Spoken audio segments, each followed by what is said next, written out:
जय हिंद। आप देख रहे हैं शिक्षा का मंदिर। मेरे यूट्यूब चैनल में आपका स्वागत है। आज हम क्या पढ़ने जा रहे हैं? आज हम पढ़ने जा रहे हैं डिटर्मिनेंट का लेक्चर नंबर 4, जिसमें हम डिस्कस करेंगे adjoint of a matrix and inverse of a matrix. तो अगर आपको ये सारी चीज़ें सीखना है तो वीडियो में अंत तक बने रहें। तो चलिए शुरू करते हैं। Adjoint and inverse of a matrix क्या होता है? तो सबसे पहले एडजॉइंट ऑफ ए मैट्रिक्स देखते हैं, उसके बाद देखेंगे इन्वर्स ऑफ ए मैट्रिक्स। तो the adjoint of a matrix is defined as the transpose of the cofactor matrix of that particular matrix.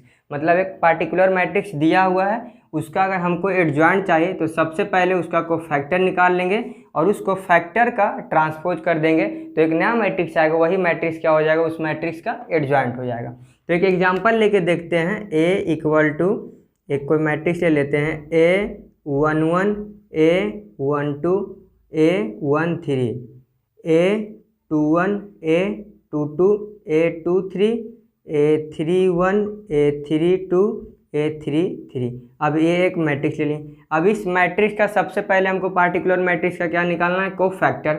उसके बाद उस कोफैक्टर का करना है ट्रांसपोज। तो सबसे पहले हम इसका कोफैक्टर निकाल लेते हैं। अब बेसिकली कोफैक्टर को हम ए कैपिटल ए से डिनोट करते हैं। तो ये क्या हो जाएगा? A11 A12 A13। उसके बाद हो जाएगा A21 A22 A23 A31 A32 और A33। तो ए क्या आ गया? इस मैट्रिक्स का कोफैक्टर आ गया। अब जिस पार्टिकुलर मैट्रिक्स का हमको एडजॉइंट चाहिए, सबसे पहले उसका कोफैक्टर निकाल लेंगे। तो कोफैक्टर आ गया। उसके बाद इस कोफैक्टर का कर देंगे हम ट्रांसपोज। तो ट्रांसपोज क्या होता है? बेसिकली सारा रो है उसको कॉलम में हम कर देते हैं और कॉलम को रो में। तो इसका ट्रांसपोज कर लेंगे अब हम। तो जो फर्स्ट रो में है वो आ जाएगा फर्स्ट कॉलम में। तो A11 A13 A12, उसके बाद A13, उसके बाद जो सेकेंड रो में है वो आ जाएगा सेकेंड कॉलम में। तो A21 A22 A23, उसके बाद A31 A32 A33। ये हो गया। अब सबसे पहले ये पार्टिकुलर मैट्रिक्स है हमारा, इसका हमको एडजॉइंट चाहिए तो इसका कोफैक्टर निकालने, कोफैक्टर का ट्रांसपोज कर दी। अब जो ये मैट्रिक्स हमारे पास आया वही क्या हो गया? इस मैट्रिक्स का एडजॉइंट हो गया। तो एडजॉइंट निकालने के लिए सबसे पहले आपको क्या करना है? सबसे पहले एक मैट्रिक्स का कोफैक्टर निकालना है। उसके बाद उसको फैक्टर मैट्रिक्स का ट्रांसपोज कर देना है। जो नया मैट्रिक्स आएगा वही हमारा क्या हो जाएगा? Adjoint of matrix. ठीक है, देखते हैं अब आगे इस पर एक अच्छा सा क्वेश्चन क्या है। Find adjoint A for A equal to this. एक मैट्रिक्स दिया हुआ, इसका हमको क्या निकालना है? एडजॉइंट निकालना है। तो अभी आपको बताएं कि एडजॉइंट निकालने की सबसे पहले क्या निकालना पड़ेगा। जिस भी पार्टिकुलर मैट्रिक्स का हमको एडजॉइंट निकालना है उसका सबसे पहले क्या निकालेंगे? कोफैक्टर निकालेंगे और उस कोफैक्टर का ट्रांसपोज करेंगे। जो नया मैट्रिक्स आएगा वही क्या हो जाएगा? एडजॉइंट होगा। तो इसका हमको निकालना है क्या? एडजॉइंट ऑफ ए निकालना है। तो सबसे पहले इसका हम क्या निकालेंगे? कोफैक्टर। तो कोफैक्टर निकालने के लिए आपको निकालना पड़ेगा माइनर। माइनर कैसे निकालते हैं? सारी चीज़ें मैंने पिछले लेक्चर में डिस्कस कर चुका हूँ। तो अगर आप नहीं देखें तो देखिए, लिंक आपको मिल जाएगा डिस्क्रिप्शन बॉक्स में। तो अब इसका कैसे निकालेंगे माइनर? जिस एलिमेंट का भी माइनर निकालना है तो वो एलिमेंट जिस रो और जिस कॉलम में उसको डिलीट कर देंगे।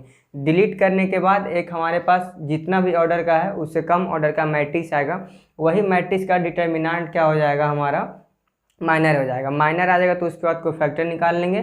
कोफैक्टर आ जाएगा तो उसका ट्रांसपोज कर देंगे। क्या आ जाएगा हमारे पास? एडजॉइंट आ जाएगा। तो सबसे पहले देख लेते हैं कि माइनर का फॉर्मूला क्या होता है। AIJ कोफैक्टर का -1 to the power I plus J into MIJ। तो सबसे पहले इसका माइनर निकालते हैं। तो इसका माइनर निकालते हैं A11। तो माइनर निकालेंगे तो ये डिलीट हो गया, ये डिलीट हो गया। क्या आ गया हमारे पास? 4। तो ये माइनर आ गया। अब minor -1 to the power I plus J into MIJ क्या हो जाएगा? कोफैक्टर।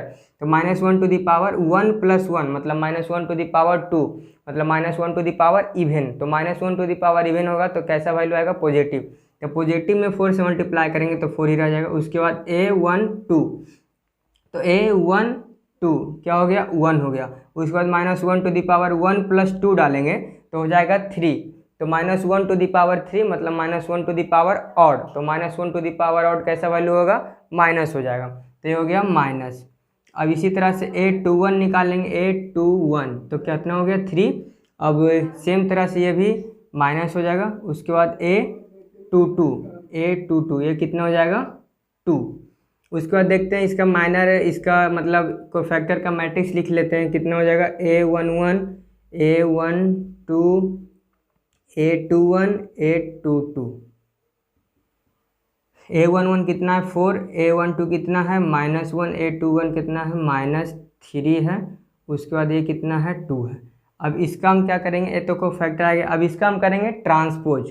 तो ट्रांसपोज रो चला जाएगा कॉलम में और ये रो चला जाएगा इस कॉलम में, ठीक है। अब ये हमारे पास क्या आ गया, ये आ गया इस मैट्रिक्स का एडजॉइंट आ गया। सबसे पहले इस मैट्रिक्स का कोफैक्टर निकाल लें, उसके बाद कोफैक्टर का ट्रांसपोज कर दें। तो इस तरह से सेकेंड ऑर्डर मैट्रिक्स का एडजॉइंट निकाल सकते हैं। अब इसमें कुछ ऑब्जर्व करने वाली बातें हैं, क्या है कि जो 2 और 4 अपना पोजीशन अपने आप में इंटरचेंज कर लिया, 4 यहाँ चला गया, 2 यहाँ पे आ गया, और 3 1 अपना साइन चेंज कर लिया, माइनस माइनस प्लस प्लस था, माइनस माइनस हो गया। तो इसमें क्या कह सकते हैं, जो ये है वो अपना पोजीशन इंटरचेंज किया और जो ये है वो अपना साइन चेंज कर दिया है। तो अगर कोई एक मैट्रिक्स है A = A11 A12 A21 A22, तो अगर इसका हमको एडजॉइंट चाहिए, एडजॉइंट ऑफ A, इसका एडजॉइंट चाहिए, तो क्या होगा, इसका हम क्या निकाल लेंगे, इसको इंटरचेंज कर देंगे, इंटरचेंज। और जो ये है इसको क्या करेंगे, इसका हम इसको इंटरचेंज नहीं करेंगे, इसका साइन चेंज कर देंगे हम। तो इसको इंटरचेंज करेंगे तो क्या हो जाएगा, A11 की जगह A22 और A22 की जगह A11, A12 सेम रहेगा माइनस हो जाएगा और A21 सेम रहेगा माइनस हो जाएगा। तो ये शॉर्टकट हो गया कि अगर दो मैट्रिक्स का हमको एडजॉइंट निकालना है तो इस दोनों को बस इंटरचेंज करो और इसका साइन चेंज कर दो तो निकल जाएगा, ठीक है। इसको लिख लीजिए। इसके आगे क्या है, a square matrix A is said to be singular if determinant of A = 0। मतलब एक मैट्रिक्स जिसका डिटर्मिनेंट कितना है, 0 है, तो उस मैट्रिक्स का एक स्पेशल नाम देंगे। कैसा मैट्रिक्स है वो, सिंगुलर मैट्रिक्स है। जैसे एग्जाम्पल में देख लेते हैं, 5 × 5 और 3 और 1 और 15। तो इसका डिटर्मिनेंट जब निकालने जाएंगे हम तो 5 × 3 15 -15 कितना हो जाएगा, 0। तो 0 के बराबर आ गया इसका डिटर्मिनेंट। मतलब ये मैट्रिक्स कैसा मैट्रिक्स है, तो ये मैट्रिक्स सिंगुलर मैट्रिक्स है। अब नेक्स्ट देखते हैं नॉन सिंगुलर मैट्रिक्स है। Square matrix A is said to be non singular matrix अगर उसका डिटर्मिनेंट क्या है, 0 के बराबर नहीं है। तो जैसे देखते हैं 2 और 4 और 1 और 2, तो इसका जब डिटर्मिनेंट निकालेंगे तो 4 2 = 8 -2 कितना हो जाएगा, 6। तो 6 के बराबर है, मतलब 0 के बराबर नहीं है। तो कैसा मैट्रिक्स है, नॉन सिंगुलर मैट्रिक्स है। अब नेक्स्ट देखते हैं 3-4 थ्योरम है। इसका सिर्फ प्रूफ देखने जा रहे हैं, मतलब प्रूफ नहीं देखने जा रहे, सिर्फ डायरेक्ट थ्योरम देखने जा रहे हैं, उतना यूज है नहीं प्रूफ का। तो if A be any given square matrix of order n, then अगर कोई एक स्क्वायर मैट्रिक्स है जिसका ऑर्डर कितना n है, तो A × adjoint A = adjoint A × A = determinant of A × I, जहाँ पे I कैसा मैट्रिक्स है, I एक आइडेंटिटी मैट्रिक्स है। A × adjoint A = adjoint A × A = determinant A × I। अब नेक्स्ट थ्योरम 2 क्या है, अगर if A and B are non singular matrix of the same order, अगर कोई दो मैट्रिक्स नॉन सिंगुलर मैट्रिक्स है, ऑर्डर दोनों का सेम है, देन AB और BA, मतलब पहले A को मल्टीप्लाई करें B से या फिर B को मल्टीप्लाई करें A से, तो वो भी कैसा होगा, ऑल्सो नॉन सिंगुलर मैट्रिक्स होगा ऑफ द सेम ऑर्डर। अगर A और B दो नॉन सिंगुलर मैट्रिक्स हैं तो A × B और B × A दोनों कैसा होगा, नॉन सिंगुलर मैट्रिक्स होगा। नेक्स्ट थ्योरम नंबर 3 क्या है, the determinant of the product of matrices is equal to product of their respective determinant. मतलब दो मैट्रिक्स का अगर हम डिटर्मिनेंट का दो मैट्रिक्स का प्रोडक्ट कर रहे हैं और उस तो मतलब रिस्पेक्टिव के इक्वल होगा, जैसे कि A × B कर रहे हैं, ठीक है। तो AB का जो है डिटर्मिनेंट है वो determinant of A × determinant of B कर सकते हैं। मतलब ओवरऑल कहें तो दो का प्रोडक्ट कर रहे हैं तो दोनों को अलग अलग भी एक ही साथ मतलब कर सकते हैं। यहाँ पे अगर हमको A × B का डिटर्मिनेंट यहाँ पे निकालने हैं तो क्या किए, पहले दोनों को मल्टीप्लाई कर दिए, उसके बाद उसका डिटर्मिनेंट निकाल लिए। और ऐसे भी कर सकते हैं, पहले डिटर्मिनेंट ऑफ A निकाल लें, उसके बाद डिटर्मिनेंट ऑफ B निकाल लें और दोनों को फिर एक साथ करें, तो ये भी सही हो, इसका भी मतलब सेम ही है। तो where A and B are square matrix of the same order, A और B क्या होना चाहिए, स्क्वायर मैट्रिक्स होना चाहिए और सेम ऑर्डर का होना चाहिए। उसके बाद थ्योरम 4 क्या है, last theorem, A square matrix A is invertible if and only if A is non singular matrix. मतलब कोई एक स्क्वायर मैट्रिक्स इन्वर्टिबल होगा, इन्वर्टिबल मतलब इसका इन्वर्स फाइंड कर सकते हैं। एडजॉइंट बता चुके थे, अब नेक्स्ट देख रहे थे हम लोग क्या, इन्वर्स देख रहे हैं। तो इन्वर्स फाइंड कर सकते हैं तभी जब क्या होगा, एक ऐसा मैट्रिक्स होगा नॉन सिंगुलर मैट्रिक्स होगा। नॉन सिंगुलर मैट्रिक्स मतलब जिसका डिटर्मिनेंट का वैल्यू 0 नहीं आएगा। वो क्यों है, क्योंकि ए इन्वर्स इक्वल टू होता है 1 upon determinant of A into adjoint of A. तो ये दोनों adjoint of A upon determinant of A हो गया। तो अगर डिटर्मिनेंट ऑफ ए 0 आ गया तो नीचे में 0 आ जाएगा, और नीचे 0 आएगा तो वो तो अनडिफाइन हो जाएगा, तो नीचे 0 आना ही ना चाहिए। मतलब कैसा, सिर्फ और सिर्फ हम लोग कैसा मैट्रिक्स का हम लोग इन्वर्स निकाल सकते हैं, वैसा मैट्रिक्स सिर्फ और सिर्फ जिसका डिटर्मिनेंट का वैल्यू 0 नहीं हो, मतलब नॉन सिंगुलर मैट्रिक्स हो। तो ये हो गया। अब इसको लिख लिए। अब देखते हैं आगे कुछ अच्छा एक क्वेश्चन देख लेते हैं, इन्वर्स किस तरह से निकाला जाता है मैट्रिक्स का, और थर्ड ऑर्डर का एडजॉइंट किस तरह से फाइंड करते हैं देख लेते हैं। तो लिख लीजिए, इसको देखते हैं आगे। ठीक है, अब इस पर देख लेते हैं एक अच्छा सा क्वेश्चन कि इन्वर्स को किस तरह से फाइंड करेंगे। तो find the inverse of A equal to, एक मैट्रिक्स दिया हुआ, इसका हमको क्या निकालना है, फाइंड इन्वर्स फाइंड करना है। तो सबसे पहले इन्वर्स फाइंड करना है, तो सबसे पहले इन्वर्स का फॉर्मूला लिख लेते हैं। A inverse equal to adjoint of A upon determinant of A. अभी तुरंत बताएं। तो इसको, ये हमारा ए इन्वर्स का फॉर्मूला है, adjoint of A upon determinant of A. तो इसके लिए सबसे पहले तो हमको इसका डिटर्मिनेंट निकालना है।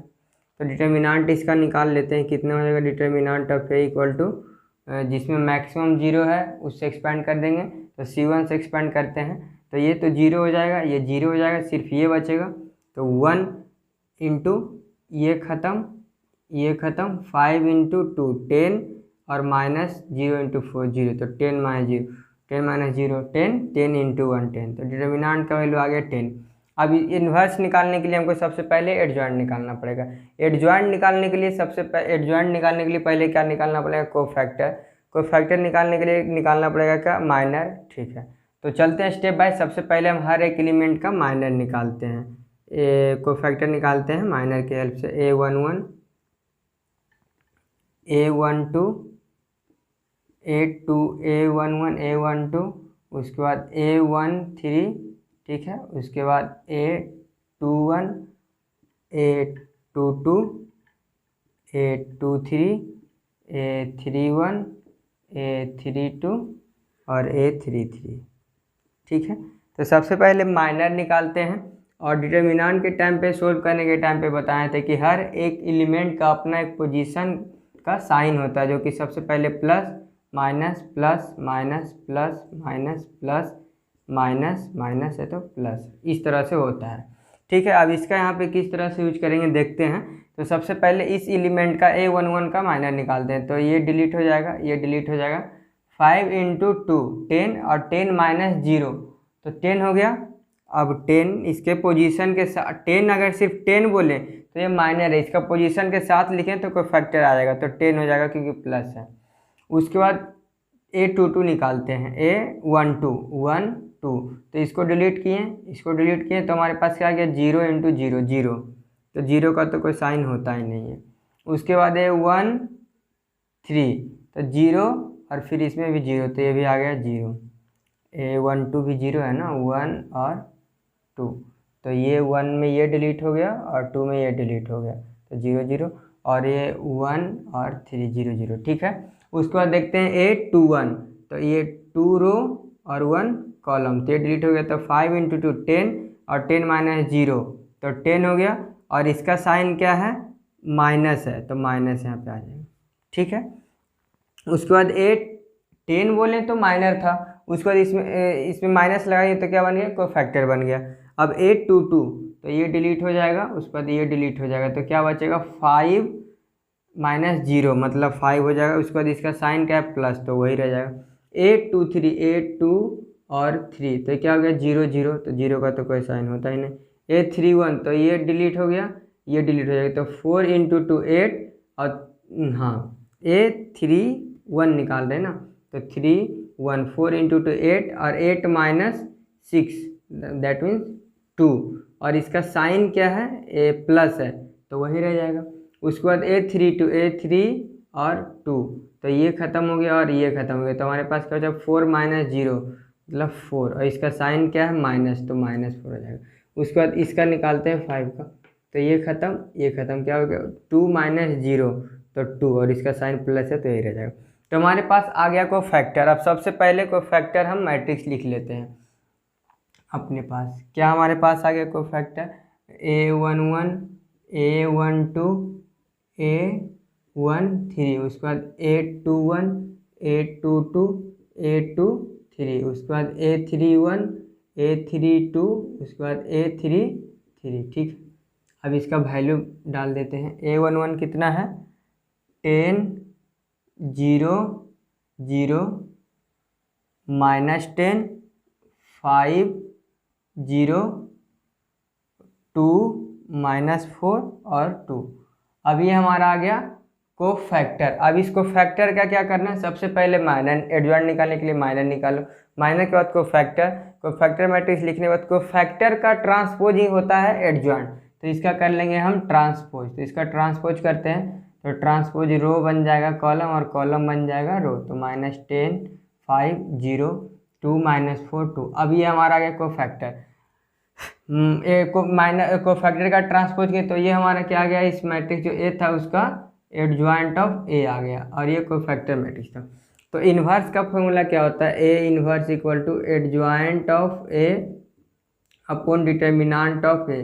तो एडजॉइंट ऑफ ए हमारे पास आ चुका है ऑलरेडी, 10 -10 2 0 5 -4 0 0 2 अपॉन डिटर्मिनेंट ए कितना था हमारा 10 था, तो यहाँ पे 10 डाल देंगे और डिटर्मिनेंट इसका 10 है, इसी के कारण हम इसका इन्वर्स फाइंड भी कर पा रहे हैं। क्यों, क्योंकि नॉन सिंगुलर मैट्रिक्स का इन्वर्स फाइंड कर सकते हैं।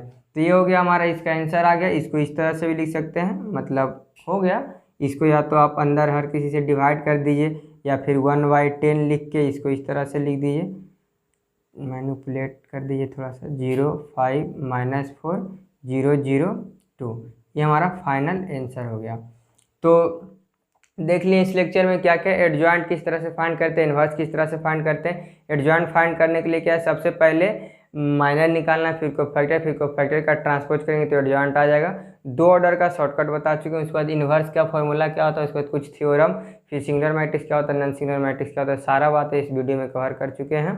अब इस वीडियो में अगर आपको किसी भी प्रकार का मुसीबत, समस्या, दुविधा, दुख, दर्द, बेचैनी, परेशानी, हिचकिचाहट, घबराहट हो तो आप कमेंट करें। कमेंट बॉक्स में आपको कमेंट का रिप्लाई जरूर मिलेगा।